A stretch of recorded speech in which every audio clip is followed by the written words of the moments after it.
Hello, hello. I am sitting here in front of Audacity, recording this thing. So, I tried to I tried to write this, like a script for this, 3 times. None of them worked. It might have been 4 actually, I don't know. But yeah, so I'm just doing it unscripted because I want to say this, and clearly I'm unable to actually get it out. Now, the reason that I am unable to get it out will hopefully become evident. I'm sure I'll say it outright. But I've been doing some reflecting on my art. Now, I have not been doing nothing this whole time, nor have I only been working on non-YouTube projects. That has been the majority of my creative output, but it's not everything. You see, in addition to trying to write a video for this, I've also started a Super Monkey Ball Banana Mania video, which of course was not finished, and it's cancelled. It's not gonna happen, sorry. I've also started a Not Another Needle Game literary analysis. I don't know if that's the right term. Don't care. It's about the narrative. It's a reading of Nang. And so my absence, let's say, was not for lack of trying. I did try. I put in a decent amount of time attempting to turn a couple ideas into something. It just didn't pan out. I'm sorry. I'm not happy that I haven't uploaded in 5 fucking months. It kinda sucks. But what are you gonna do, you know? Now, I've done some thinking on the video essay just as a concept, and most of my conclusions can, they align quite a lot with the conclusions of Fudge, who made the video, the world's worst review of Shadow the Hedgehog. Now, I'm not necessarily a big fan of most of the video's contents. The first 40 seconds almost turned me off of it entirely. However, 40 seconds to like 2 or 3 minutes, I don't remember, spoke to me a lot. I agreed with it a ton. So shoutouts to that. You should watch it. It's in the funny description. But that part isn't really the important part to me. What I've realized more so about my art is the role it plays in my self-expression. Namely, that it is self-expression very strictly. So I can go and make this video about Monkey Ball or Nang, and like, sure, it's an interesting subject and I can try to put work into it, but it's not self-expression. It's a discussion of my opinion. It is engaging in a wider discourse in some way. I'm not interested in that. I fucking hate discourse. I've been looking at, like, let's use Transparency as an example, okay? That's a funny YouTube channel. They make funny video essays. I think they can make pretty good stuff. Like the Reviewer Brain video, that's pretty good shit. What I like the least about that channel is its focus on discourse. Its reliance on and responses to generalized opinions. And that's not to say I dislike their videos, but I much prefer it when it's not a direct response to consensus. That part I just find so tiring and draining and soul-sucking. It is some of the worst stuff. It's not actually some of the worst stuff. Of course, I think there's worse stuff. I'm trans, that should go without saying. But it's up there. It's up there for harmless internet entertainment. But to make those aforementioned videos about games, I would have to dedicate myself to discourse to some degree, for an extended period of time, talking about things in a way I don't like for something that I'm fleetingly interested in. That's a lot of work for a product that I'm really not passionate about. And I'll give a summary of those videos anyway, just so you know my general points, but I'm never going to make them in-depth. I'm not going to complete my thoughts. I'll just present it as, you know, something for you to think about if you're so inclined. So I wrote quick summaries of the videos. They're not edited or revised. I kind of just did this over like 15 minutes, but it's definitely better than whatever I could come up with on the spot, without being able to reference what I've said and edit it real time, so I'm gonna read those. So the first one, the Monkey Ball one, I worked on this from, I mean, it was pretty much just for February. It was going to be a mechanical analysis of Super Monkey Ball, the GameCube game, Super Monkey Ball 2, also the GameCube game, and the remake of those in Banana Mania. It was to be split into 3 parts, one on Super Monkey Ball 1, one on Super Monkey Ball 2, and one on Banana Mania itself as a comparison, and also just looking at a few quirks. I probably would have had like I likely would have lifted the nitpick section from fucking J.R. Rizzo, where I just have a section dedicated to tiny little things I noticed. I'll include a list of those on screen, I guess. So the first part on Monkey Ball 1 was essentially to establish that Monkey Ball 1 is an incredibly tightly designed game in pretty much every way. Its score system is just like really good. If you don't quite know about that, look into it. I'm not going to explain it here. Also the way that its 3 life system and the bananas you can collect for 1-ups, those create like this risk-reward decision-making, which is consistent, really engaging. It's just extremely well done.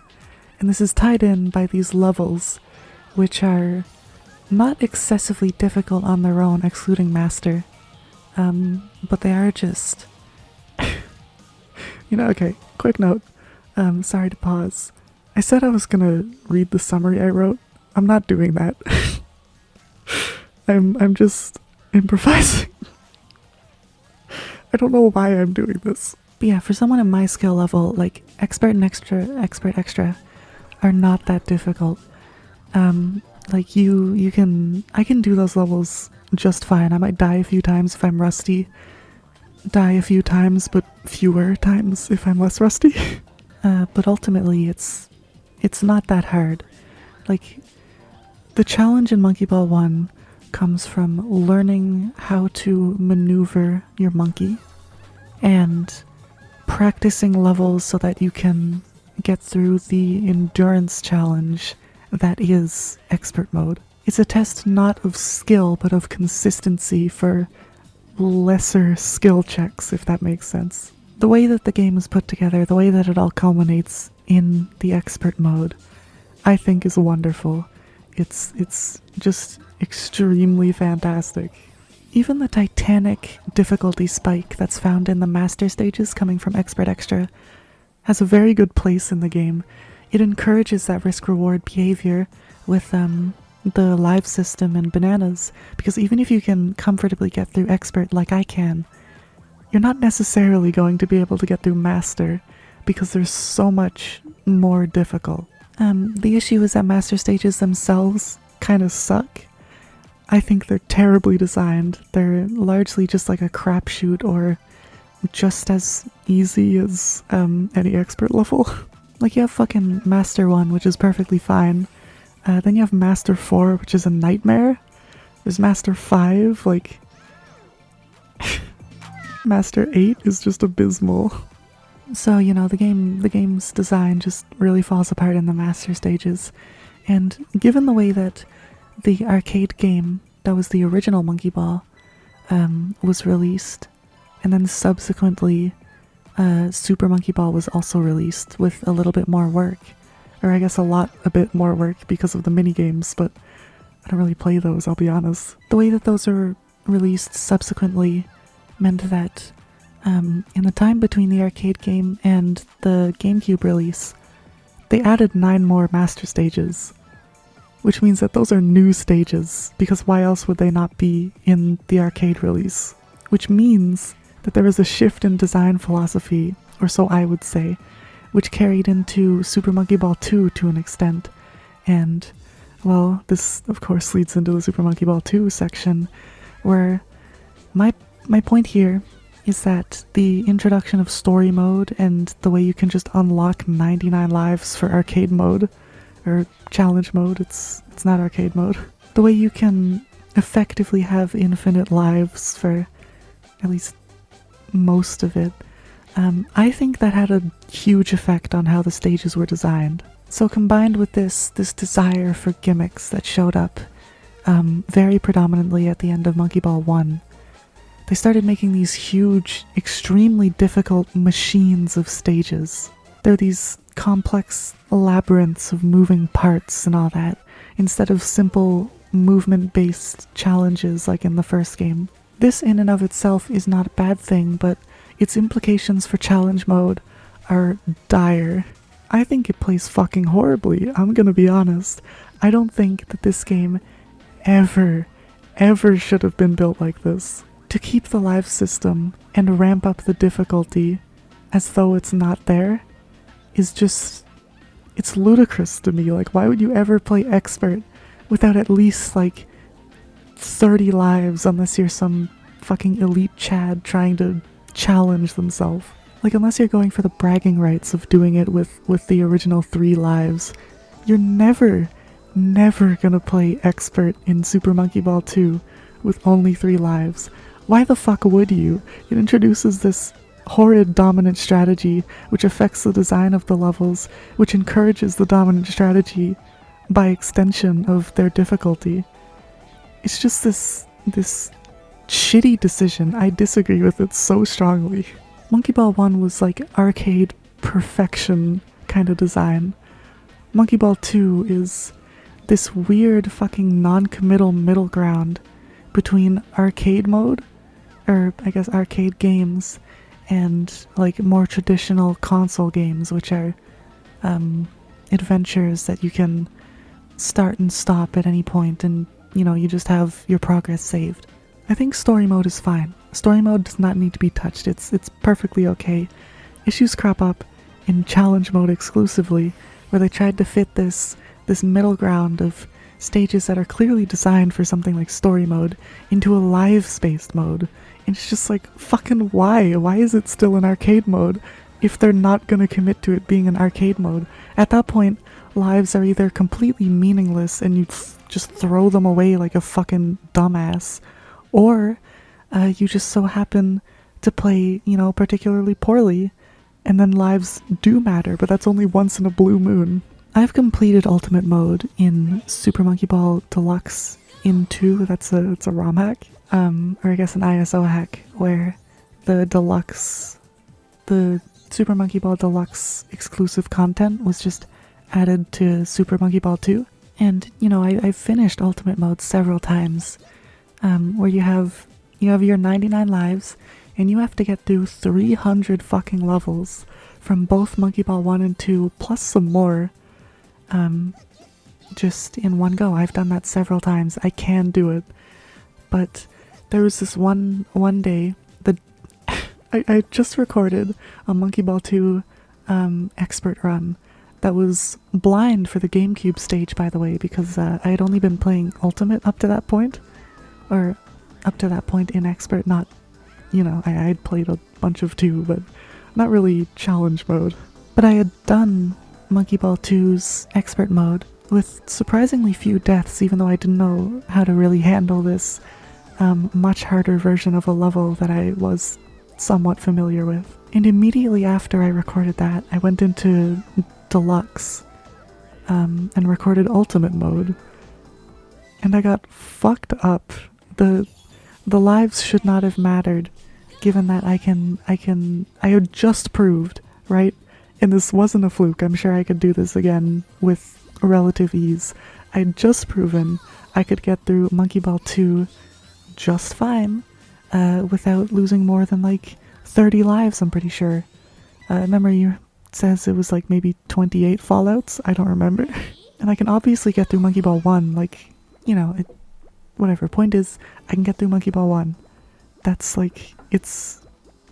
it literally has 3 lives in the original release. I can do that. So when you add these together, surely I should do just fine.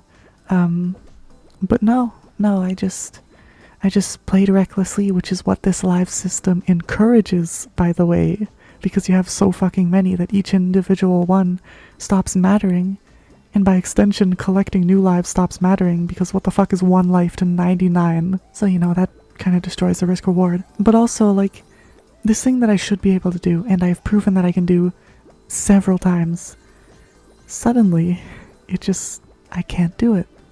It's just a fluke, and I lose all my lives. And that's hella frustrating, because it's like, fuck off, you know? Why would you design your game like this, where your levels, they encourage you to throw yourself at them because they're too difficult to be anywhere near as consistent as the beautifully designed Monkey Ball 1 expert? Why would you present that to the player and then expect them to just have lives anyway? Why would you do that? Doesn't make sense. This was a tangent, but, you know, point is, I think the live system should have been removed if they were going to design it like it was. Unfortunately for me, they really took that to heart for Banana Mania. They removed lives altogether. There isn't even an option where you can turn them on. They're just not in the game. So you can experience a version of Monkey Ball 1 that encourages the play of Monkey Ball 2 in far easier, more consistent levels, which is a bit of a strange place to be in. But I find Monkey Ball 1 kind of stressful nowadays anyway, so I do prefer to play Banana Mania for Monkey Ball 1 levels. Monkey Ball 2, on the other hand, solely benefited from this change because it still counts your fallouts, right? If you want to go through and, like, you know, not die or only die like 3 times, you can do that. The game keeps track of that for you. But if you're a sane person who just wants to play Monkey Ball 2 for Monkey Ball 2, you can just play it how it's fucking designed. You don't have to worry about the obligatory live system because they made a sequel and they didn't think about the fucking lives and the role that they play in their game. So essentially, I'm torn on it. Monkey Ball 1 on the GameCube, that has a very real reason to still be played over Banana Mania, because its live system is really integral to part of the gameplay loop, and I think it just encourages good faith play, like knowing that you can't throw yourself at something with no consequence. That alters the way that you play the game, and I think that's fine because that's how Monkey Ball 2 was designed, again, even though it still had lives for some reason. But that's not how Monkey Ball 1 was designed. It was clearly designed with good faith play in mind. You would really try to play through levels and not fuck up, and you would be rewarded for that by still having lives, but they're very, very, very limited, so that encourages you and rewards you kind of at the same time through levels which are fairly and consistently designed. Monkey Ball 2, on the other hand, I legitimately can't fathom why you would fucking ever play the original. I don't know, maybe the party games work better in the original. I haven't played Banana Manias either. But, I mean, for the main game, why would you do it? It's so silly. Unless you really just can't stand doing Monkey Ball 2 Marathon, but you also want to do Expert and Master in one run for some reason. In that case, like, I guess you could play Monkey Ball 2. I guess that's an argument, but outside of that and, like, you know, being really stuck up about the physics or something, like, why would you play the original? I don't think the physics are that bad. The camera sucks, but it doesn't suck that much. It sucks way more in Monkey Ball 1 levels anyway, so I don't see it as a problem. I think Banana Mania is a good remake. Yeah, good game. God, I went on about that for too long. Okay, as for the Nang video, I'm actually gonna read what I wrote for this one. Not another Needle game can be read such that a meta-narrative is constructed by the game's structural and aesthetic choices, which tells the story of a Needle game player's descent into complacency with the very subgenre Nang is a part of. The tonal choice to gradually expand the scale of the game from a dull shithole to a basement, then a more regular building, sort of, then space, and then finally an abstract ascendant plane, demonstrate like a clear a clear arc that you would expect to see in such a work. I just didn't finish that sentence, so I had to improvise at the end, I'm sorry. The role of the 9 secrets within each stage build up to an ultimate challenge of almost every mechanic introduced thus far, and those secrets themselves can, I think, represent a player's insistence on squeezing as much fun from the needle game subgenre as they possibly can, by going back into the same sorts of things but still finding new stuff. In the terms of the meta-narrative, this can be read as a needle game player playing different needle games, not literally the same needle game over and over again. Because by nature of the needle game, I'm improvising again, it's a very repetitive subgenre. It's one that's defined by its strict precision platforming without, like, anything else. It's just precision platforming through spikes and stuff. There's almost never, like, a new mechanic added. It's just spikes. Usually the new mechanics aren't that transformative anyway. But their search for these secrets, and in the meta-narrative, their search for other needle games, is still rewarded with new and interesting levels, because they can still glean some novelty from this subgenre, which they have not yet experienced. Because, you know, they're new to it. Then after stage 10, literally the entire game except stage 10 is repeated, but it's upside down. It's a player literally playing the exact same thing again, but harder. A desperate attempt to derive enjoyment from something that cannot offer anything new. This is accompanied by a fucking insane tonal shift where EDM is blasting in your ears the entire time, and the narrator is sucking your cock and hyping you up. It denies you a repeat of the best part of the game because that shit was novel. That shit was super varied and dense. You can't have that if you're just going into the same monotonous type of game over and over again. That time is past. You cannot get that condensed experience anymore. And then the ending shows that this all took place within a simulation created by a boss in the developer's previous fucking I Wanna Be the Guy fan game. Oh shit. Simulation complete. Oh shit. Is this... Alright. Damn, that's it? Said fan game has been regarded as highly creative and influential by the community, as far as I can tell. And then there's just a rabbit hole of monotony distracting from that, which is perceived as greater. Even the lyrics of the credits song they stole from some anime support this. The singer desperately wants to return to heaven, but despite being incredibly close time and time again, it is forever out of reach. And I see that as a pretty clear parallel to, you know, wanting to reach that state of bliss when needle games were novel to the player, but it's not really possible anymore. You've already spoiled yourself on it.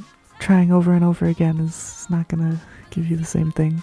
Of course, this almost certainly wasn't intended by Geezer.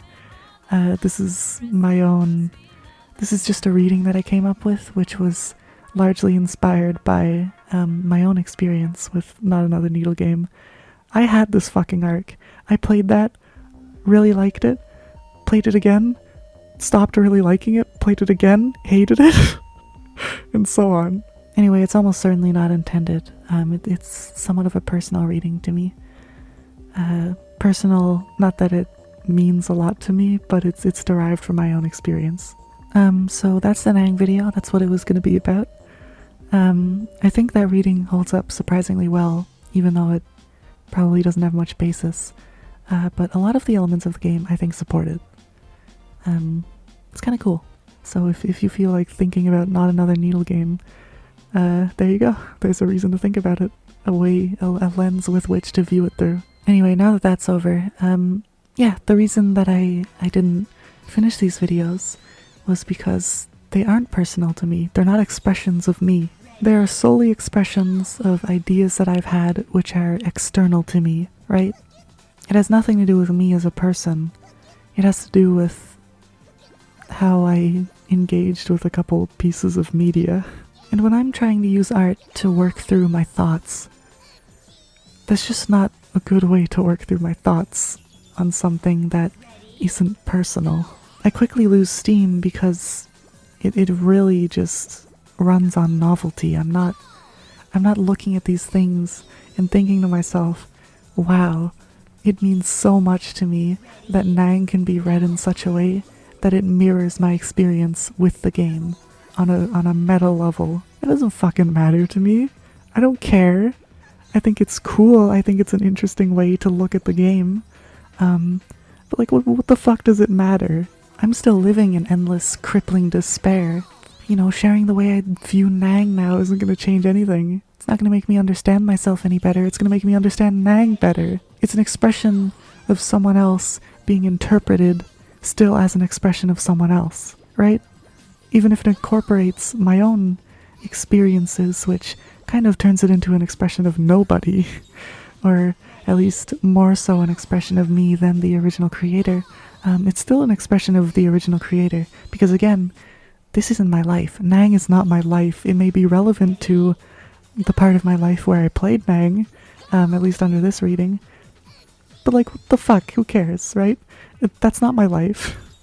My life doesn't revolve around Nang. So that's why I made the 2 scripted videos that I did in such a short time frame. It's because they're not expressions of me. By not being expressions of myself, you know, they kinda had to just be thrown out as quick as possible, or else they just weren't gonna happen, because they don't matter to me. They're interesting, but they hold no weight in my life. So the conclusion I've come to is that my work needs to be autobiographical. It needs to be about things which affect, like actually impact my life in some way, which is not just enjoyment of a work. It has to be more substantial than that. This is why I've written several very small short stories in lieu of making more videos. It's because those are a very direct expression of my thoughts. They let me work through my emotions and how I perceive myself and, you know, the things I want. They let me do all of that because they are autobiographical. They are about my life, not about my experience or reflection on something external to me. It is me. That shit is me. I am my fucking art. And so when I write about girls kissing but refusing to be in a relationship, right? They just want to say they're friends but they're still fucking smooching. That's an expression of me. Damn, kissing a girl seems kinda cute. I wanna try.